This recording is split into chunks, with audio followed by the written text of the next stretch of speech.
Hindi mo naman kailangan kumain ng mahal para makakain ng masarap. Kahit hindi kompleto ang ingredients yan mga tol, ang importante masarap, di ba? Ito nga pala ang version ko ng inihaw na pusit. Tara, let's go!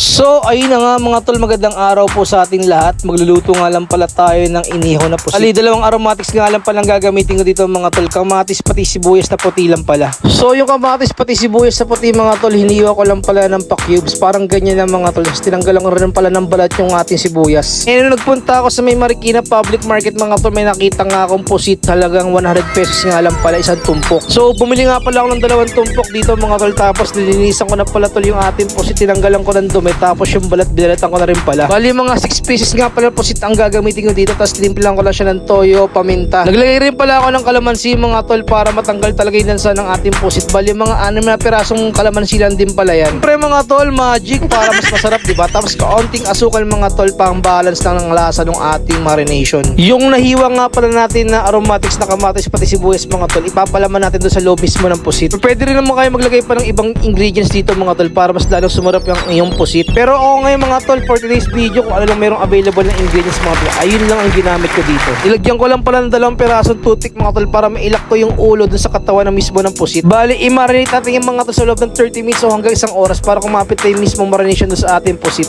Habang inaantay natin ma-marinate yung ating pusit mga tol, naghiwa rin pala tayo ng ating aromatics para sa ating sausawan. Yung sausawan naman natin mga tol is toyo, suka lang pala yan. Tapos naglagay rin pala akong 2 pirasong kalamansi, tapos 1 kutsarang asukal. Tapos syempre mga tol, 2 pirasong siling pula para mas magana tayong kumain mga tol dahil sa anghang ng siling pula, diba? So ayan mga tol, hinalo-halo ko lang yan. Mag-combine lang ang ating mga pampalasa. Tapos syempre simulan na rin natin magpainit ng ating kawali o grill mga tol. Pwede rin naman kayo mag-ihaw sa uling mga tol, pero ito lang ginawa kong alternative para hindi masyado mausok, diba? So ayan mga tol, sinimulan ko rin pala mag-grill ng ating pusit. Ginamit ko rin pala yung tirang marination mga tol para mas lalong kumapit yung lasa dun sa ating pusit. Luluto ng pusit mga tol, ito yung pinakamahirap na part, yung hindi mo alam kung luto na ba o hindi pa. Mahirap yan tol pag na-overcook, parang goma yung texture niya. Pero pag sakto lang luto yung mga tol, talagang masarap at malambot yan. At ayun na nga, pag umabot ka nga pala sa point ng video na to, huwag mo kalimutan mag-comment down below para malaman ko kung saan kang parte ng mundo, parte ng Pilipinas, para mabati ng mga to sa mga next vlogs ko, diba? O yung cooking time pala ng ating pusit mga tol, bali mga 3.5 minutes lang yan kabila ang side. O hiniwaan ko lang pala yung pusit ng pagganyan mga tol para pag plate natin, more appetizing sa mata, diba? Sante rin kasi mga tol yung itsura mismo ng pagkain pag isi-serve mo sa mga katulad ng mga customer o sa mga kakain ito. Parang ganyan, sino ba mag-aakala na halagang 200 pesos lang yung ating pusit, diba? Pero pag nakita mo mga tol, parang kumain ka na sa labas o restaurant, diba?